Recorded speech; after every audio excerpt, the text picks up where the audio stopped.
বিসমিল্লাহির রহমানির রহিম।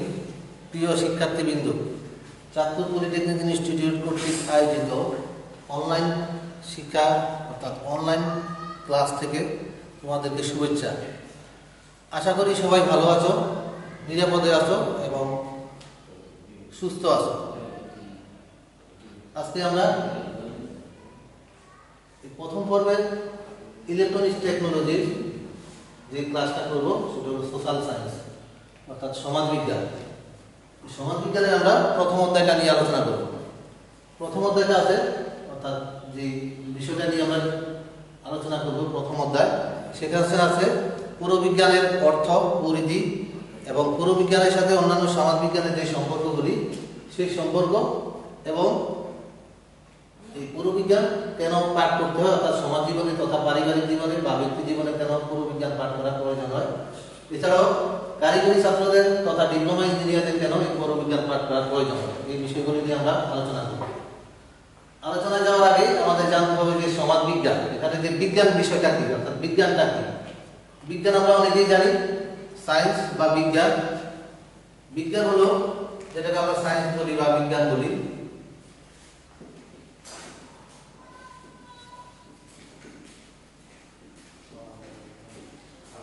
বিজ্ঞান বিজ্ঞান সম্পর্কে আমাদের আগে জানতে হবে। আমরা অনেকেই জানি বিজ্ঞান কি। বিজ্ঞান হলো যে সকল বিষয়গুলি পরীক্ষিত, প্রমাণিত এবং সত্য, যেগুলি কখনোই পরিবর্তন করা যায় না, তখন সেটাকে বলা হয় সায়েন্স বা বিজ্ঞান। এই সায়েন্স বা বিজ্ঞানকে আবার দুই ভাগে ভাগ করা যায়, অর্থাৎ আমরা দুটি ভাগে ভাগ করব। একটি হলো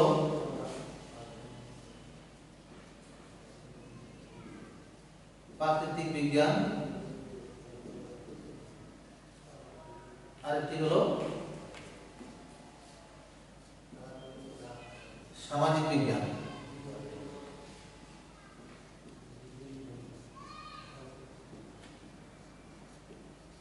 সামাজিক বিজ্ঞান। প্রাকৃতিক বিজ্ঞান কি? প্রাকৃতিক বিজ্ঞান হলো যে বিজ্ঞান প্রাকৃতিক প্রদত্ত বিষয় নিয়ে আলোচনা করে, অর্থাৎ প্রাকৃতিক প্রদত্ত যে সম্পদগুলি রয়েছে বা প্রাকৃতিক প্রদত্ত যে জিনিসগুলি রয়েছে সেই বিষয়গুলি নিয়ে যখন আলোচনা করবে তখন সেটাকে বলা হবে প্রাকৃতিক বিজ্ঞান। যেমন আমরা উদাহরণ হিসেবে বলতে পারি প্রাকৃতিক বিজ্ঞান কোনগুলি, যেমন রসায়ন বিজ্ঞান, তারপরে জীববিজ্ঞান, পদার্থবিজ্ঞান, গণিত শাস্ত্র, এগুলি সবই প্রাকৃতিক বিজ্ঞানের অন্তর্ভুক্ত। আরেকটি রয়েছে সামাজিক বিজ্ঞান। সেটি কি? সামাজিক বিজ্ঞান হলো সমাজে বসবাসরত যে মানুষগুলি রয়েছে সেই মানুষগুলি নিয়ে যে আলোচনা করে, অর্থাৎ মানুষ যে বিজ্ঞান তৈরি করে অর্থাৎ ব্যাখ্যা করে, অর্থাৎ জীবনে চলতে গেলে যে বিষয়গুলি নিয়ে ব্যাখ্যা করে, আলোচনা করে, পর্যালোচনা করে, তখন সেটাকে বলা হয় সামাজিক বিজ্ঞান। অর্থাৎ সমাজে বসবাসরত মানুষের বিভিন্ন সমস্যা নিয়ে যে সকল বিজ্ঞান আলোচনা করবে তখন সেটাকে বলা হবে সমাজ বিজ্ঞান। এই সমাজ বিজ্ঞানের অন্তর্ভুক্ত কিছু বিষয় আছে, অর্থাৎ সমাজ বিজ্ঞানের অন্তর্ভুক্ত যে বিষয়গুলি রয়েছে সেগুলির মধ্যে রয়েছে, প্রথমেই রয়েছে পৌরবিজ্ঞান। অর্থাৎ সমাজ বিজ্ঞানের অন্তর্ভুক্ত যে বিষয়গুলি সেগুলির প্রথমেই রয়েছে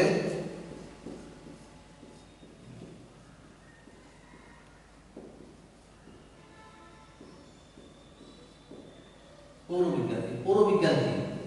পৌরবিজ্ঞান হলো আমরা জানি অর্থাৎ নাগরিকতার সাথে যে বিষয়গুলি জড়িত থাকে, একজন নাগরিক কি করবে কি করবে না, অর্থাৎ তার অধিকার কি এবং তার কর্তব্য কি, এই সকল বিষয়গুলি নিয়ে যে বিজ্ঞান আলোচনা করবে তখন সেটাকে আমরা বলবো পৌরবিজ্ঞান। অর্থাৎ একজন নাগরিকের শুরু থেকে জন্ম থেকে মৃত্যু পর্যন্ত যতগুলি বিষয় আছে এর মধ্যে অন্তর্ভুক্ত থাকবে, তখন সেটাকে বলা হবে পৌরবিজ্ঞান। আরেকটা রয়েছে রাষ্ট্রবিজ্ঞান। রাষ্ট্রবিজ্ঞান কি?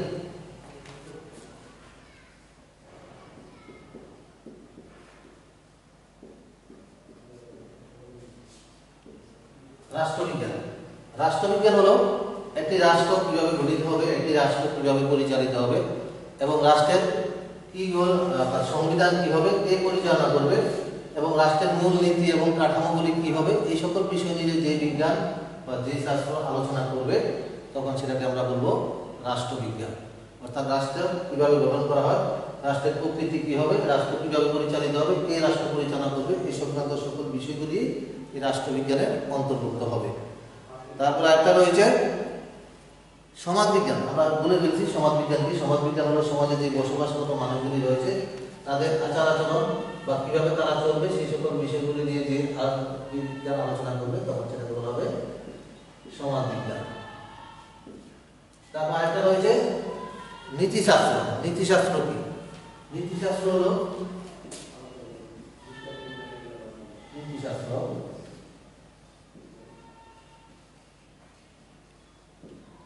নীতিশাস্ত্র হলো একজন মানুষ কি করবে এবং কি করবে না, এবং একজন মানুষের কি করা উচিত এবং কি করা উচিত নয়, এবং কোনটি ভালো এবং কোনটি মন্দ, এই সকল বিষয় নিয়ে যে শাস্ত্র ব্যাখ্যা দিবে, আলোচনা করবে, তখন সেটাকে বলা হবে নীতিশাস্ত্র। আরেকটা রয়েছে অর্থনীতি বা ধনবিজ্ঞান বলা হয় সেটাকে। অর্থনীতি কি বা ধনবিজ্ঞান? অর্থনীতি অর্থনীতি হলো একজন মানুষ সমাজে বসবাস করার জন্য, অর্থাৎ কিভাবে সে জীবনযাপন করার জন্য অর্থ উপার্জন করবে, অর্থাৎ একজন মানুষ কিভাবে অর্থ উপার্জন করবে, এই উপার্জিত অর্থগুলি সে কিভাবে খরচ করবে, এই সকল বিষয় নিয়ে যে বিজ্ঞান আলোচনা করবে তখন সেটাকে বলা হবে অর্থনীতি বা ধনবিজ্ঞান। আমরা সমাজ বিজ্ঞানের এই 5টা অংশ দেখলাম। এবার আমরা দেখব এই পৌরনীতির সাথে এই সমাজ বিজ্ঞানের যে 5টা ভাগ আছে, ভাগের মধ্যে কি সম্পর্ক থাকে, অর্থাৎ পৌরবিজ্ঞানের সাথে এই ভাগগুলির রাষ্ট্রবিজ্ঞান, সমাজবিজ্ঞান, নীতিশাস্ত্র এগুলির মধ্যে কি সম্পর্ক থাকে। আমরা জানি প্রথমে পৌরবিজ্ঞান হলো নাগরিকতা বিষয়ক বিজ্ঞান। আর পৌরবিজ্ঞান এবং রাষ্ট্রবিজ্ঞানের মধ্যে যে সম্পর্ক থাকবে, পৌরবিজ্ঞান হলো নাগরিকতা বিষয়ক বিজ্ঞান, অর্থাৎ নাগরিকের সাথে যতগুলি বিষয় জড়িত থাকে সেই সকল বিষয়গুলি পৌরবিজ্ঞানের আলোচনা আসবে, অন্তর্ভুক্ত হবে। পক্ষান্তরে রাষ্ট্রবিজ্ঞান কি করবে? রাষ্ট্রবিজ্ঞান হলো পৌরনীতির সাথে জড়িত এভাবে হয় কারণ রাষ্ট্র পরিচালনা করার জন্য নাগরিকের প্রয়োজন। এই রাষ্ট্র ছাড়া নাগরিক, অর্থাৎ নাগরিক ছাড়া রাষ্ট্র কখনো কল্পনা করা যায় না। এই জন্য রাষ্ট্র কিভাবে গঠন করা হবে, রাষ্ট্র কিভাবে পরিচালিত হবে, রাষ্ট্রের অবকাঠামো কি হবে, এই সকল বিষয়গুলি এই রাষ্ট্রবিজ্ঞানের সাথে জড়িত হবে। এই জন্য পৌরবিজ্ঞান এবং রাষ্ট্রবিজ্ঞানের সম্পর্ক গভীর। একটা হচ্ছে পৌরবিজ্ঞান এবং সমাজবিজ্ঞান। পৌরবিজ্ঞান এবং সমাজবিজ্ঞান তাও সম্পর্কযুক্ত, অর্থাৎ পৌরবিজ্ঞান যেমনই নাগরিকের অধিকার নিয়ে আলোচনা করে, অর্থাৎ একজন নাগরিক কি করতে পারবে কি করতে পারবে না এই সকল বিষয় নিয়ে আলোচনা করে, তেমনি সমাজবিজ্ঞানও এই সমাজে বসবাসরত যে নাগরিকগুলি রয়েছে সেই নাগরিক কি করবে, অর্থাৎ তারা বিভিন্ন সমস্যার সম্মুখীন হলে কিভাবে সেগুলি সমাধান করবে, সমাজ থেকে সে কি শিক্ষা নেবে এবং সমাজ যে অধিকারগুলি সে ভোগ করবে এবং কিভাবে সমাজের দায়িত্বগুলি পালন করবে, এই সকল বিষয়গুলিও এই সমাজবিজ্ঞানের অন্তর্ভুক্ত হবে।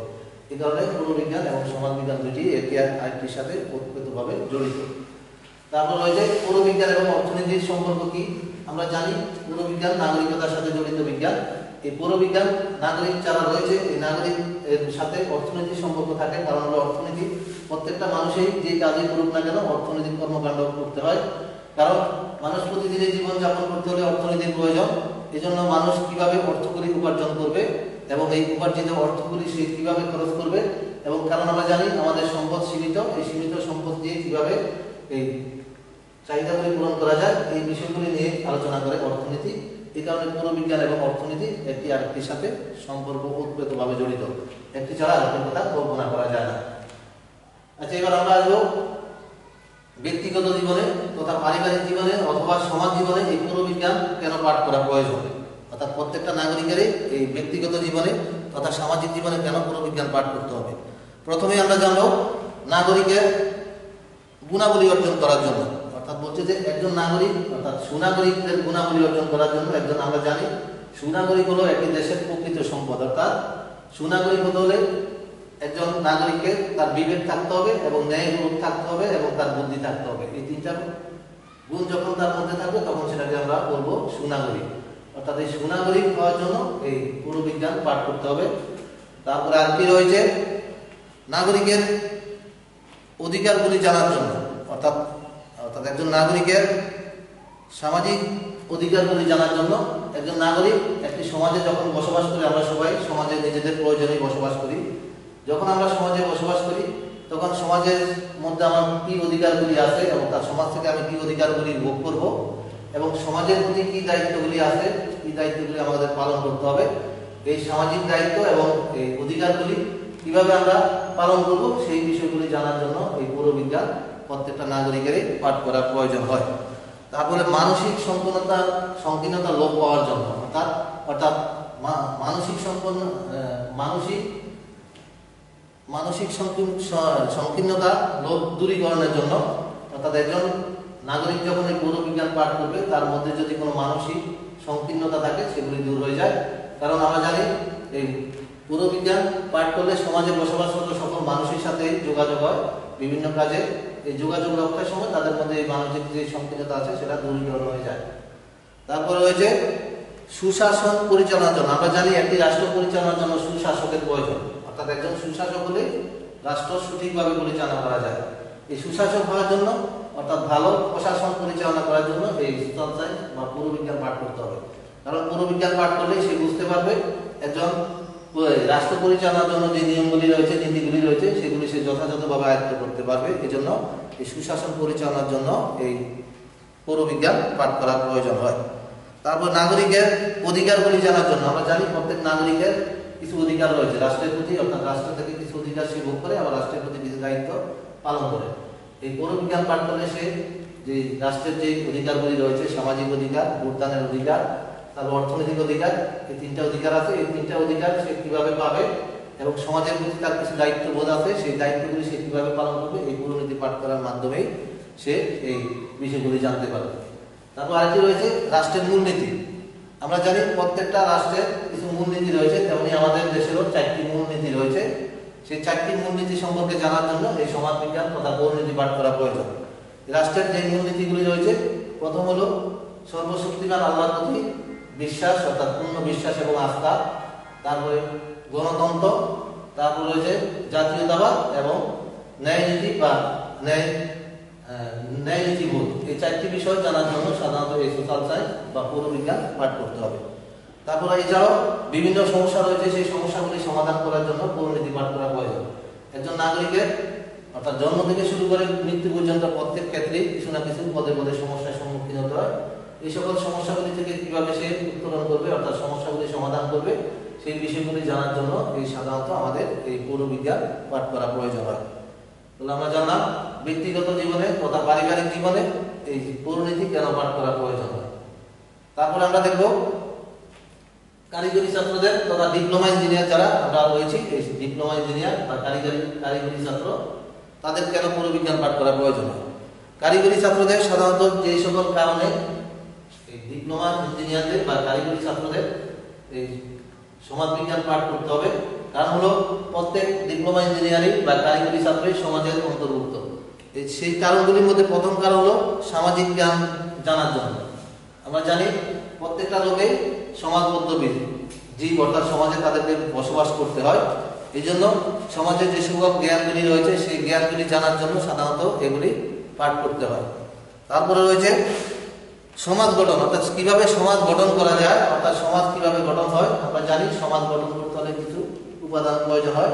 সেই উপাদানগুলির মধ্যে রয়েছে পরিবার, তারপরে ধর্ম, তারপরে আরো বিষয় রয়েছে। সেই সমাজ গঠন করার জন্য সাধারণত ডিপ্লোমা ইঞ্জিনিয়ারদের বা কারিগরি ছাত্রদের এই সোশ্যাল সায়েন্স তথা সমাজবিজ্ঞান পাঠ করা প্রয়োজন হয়। তারপর রয়েছে অধিকার এবং কর্তব্য। আমরা আগেও বলেছি একজন নাগরিক হিসাবে যারা কারিগরি ছাত্র রয়েছে বা ডিপ্লোমা ইঞ্জিনিয়ার রয়েছে, তাদের একজন নাগরিক হিসাবে যে সকল অধিকারগুলি তাদের রয়েছে, সমাজের যে অধিকারগুলি, সেই অধিকারগুলি কিভাবে তারা ভোগ করবে এবং সেই অধিকারগুলি তারা কিভাবে পালন করবে, রাষ্ট্রের প্রতি দায়িত্বগুলি কিভাবে পালন করবে, সেগুলি জানার জন্য এই সোশ্যাল সায়েন্স তথা সমাজবিজ্ঞান পাঠ করা প্রয়োজন হয়। তারপর রয়েছে জীবনবোধ, অর্থাৎ ন্যায়বোধ শেখার জন্য। অর্থাৎ জীবনবোধ বলতে আমরা এখানে ন্যায়বোধ বোঝাচ্ছি। অর্থাৎ ন্যায়বোধ হলো অর্থাৎ কোনটি করতে পারবে সে, কোনটি করতে পারবে না, কোনটি আচার অর্থাৎ কোনটি ভালো, কোনটি মন্দ, এই সকল বিষয়গুলি জানার জন্য একজন ডিপ্লোমা ইঞ্জিনিয়ার বা একজন কারিগরি ছাত্রের এই পৌরবিজ্ঞান তথা সোশ্যাল সায়েন্স পাঠ করা প্রয়োজন।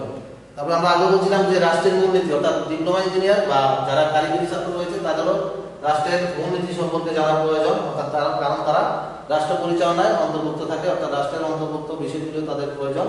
সেই 4টি বিষয়, এই 4টি বিষয় সম্পর্কে জানার জন্য এই কারিগরি ছাত্রদের তথা ডিপ্লোমা প্রকৌশলীদের এই সোশ্যাল সায়েন্স পাঠ করতে হবে। তারপর রয়েছে নাগরিকদের দায়িত্বশীলতা বৃদ্ধি করার জন্য। আমরা জানি সমাজের যারা ডিপ্লোমা ইঞ্জিনিয়ার অথবা কারিগরি ছাত্র তারা সমাজের নাগরিক, অর্থাৎ তারাও সমাজের মধ্যে অন্তর্ভুক্ত থাকে। এই নাগরিকের অধিকারগুলি জানার জন্য এই সমাজবিজ্ঞান পাঠ করতে হবে। তারপরে এছাড়াও বিভিন্ন সমস্যাগুলি রয়েছে, অর্থাৎ প্রতিনিয়তই এই ডিপ্লোমা ইঞ্জিনিয়ার তথা কারিগরি ছাত্ররা বিভিন্ন সমস্যার সম্মুখীন হয় কর্মক্ষেত্রে অথবা পারিবারিক ক্ষেত্রে অথবা সামাজিক ক্ষেত্রে। যে সকল ক্ষেত্রে হোক না কেন এই সমস্যাগুলি সমাধান থেকে উত্তরণের জন্য এই সোশ্যাল সায়েন্স তথা সমাজ বিজ্ঞান পাঠ করার প্রয়োজন হয়। আজকে আমাদের ক্লাস মোটামুটি এইটুকুই, অর্থাৎ আমরা যে বিষয়গুলি শিখব সোশ্যাল সায়েন্স কি, তারপর সোশ্যাল সায়েন্সকে ভাগে ভাগ করা হয়, অর্থাৎ সোশ্যাল সায়েন্সের অন্তর্ভুক্ত যে বিষয়গুলি সেই বিষয়গুলি শিখব। পৌরবিজ্ঞান, রাষ্ট্রবিজ্ঞান, সমাজবিজ্ঞান, নীতিশাস্ত্র, অর্থনীতি। এছাড়াও এই সমাজ বিজ্ঞানের সাথে এই পাঁচটা বিজ্ঞানের পৌরবিজ্ঞান, রাষ্ট্রবিজ্ঞান, নীতিশাস্ত্র, অর্থনীতি এই পাঁচটা কি ধরনের সম্পর্ক সেই সম্পর্কগুলি জানবো। এছাড়াও জানবো সামাজিক জীবন, পারিবারিক জীবন তথা রাষ্ট্রীয় জীবন সকল ক্ষেত্রে এই পৌরনীতি কেন, অর্থাৎ পৌরবিজ্ঞান বা পৌরনীতি পাঠ করা কেন প্রয়োজন হয়। আরো একটি বিষয় শিখবো, সেটা হলো কারিগরি ছাত্র তথা ডিপ্লোমা প্রকৌশলীদের কেন এই সোশ্যাল সায়েন্স পাঠ করা প্রয়োজন হয়। তাহলে আজকে ক্লাস আমাদের এইটুকুই, অর্থাৎ তোমরা ধৈর্য সহকারে ক্লাসে অংশগ্রহণ করার জন্য এবং শোনার জন্য তোমাদেরকে ধন্যবাদ। আর কোভিড-19 এটা আমাদের বিশ্ব মহামারী, এই মহামারীতে সবাই ভালো থাকবা, সুস্থ থাকবা এবং নিরাপদ দূরত্বে বজায় থাকবা, এই আশা কামনা করি আজকের মতো আমাদের ক্লাস এখানেই সমাপ্ত।